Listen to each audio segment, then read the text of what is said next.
வணக்கம் மக்களே! இன்னைக்கு வெஜ் மஞ்சூரியன் எப்படி பண்றது பார்த்துடலாம். தேவையான பொருட்கள் கேப்சிகம், கேரட், முட்டைக்கோஸ், இஞ்சி, பூண்டு, பச்சை மிளகா, மிளகுத்தூள், மைதா, உப்பு, கொஞ்சமா தண்ணி சேர்ந்து மிக்ஸ் பண்ணிக்கலாம். இதில் soya sauce, chilli sauce, tomato ketchup போட்டுட்டு நல்லா மிக்ஸ் பண்ணிட்டு, சின்ன சின்ன உருண்டைகளா உருட்டி சூடான ஆயிலில் போட்டுட்டு கோல்டன் கலர் ஆகுற வரைக்கும் நம்ம ஃப்ரை பண்ணி எடுத்துக்கலாம்.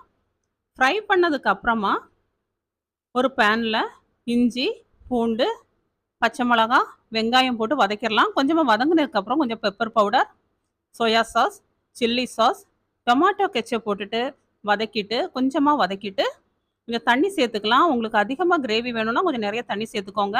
இதில் வந்து கார்ன்ஃப்ளவர் பவுடர் மாவு வந்துட்டு கொஞ்சம் ஆட் பண்ணிக்கலாம். தேவையான அளவுக்கு உப்பு, கொஞ்சம் சர்க்கரை சேர்த்துட்டு ஸ்ப்ரிங் ஆனியன் போட்டு நல்லா கொதிக்க வச்சிடலாம். கொதிச்சதுக்கு அப்புறமா மஞ்சூரியனை போட்டு எடுத்துக்கலாங்க.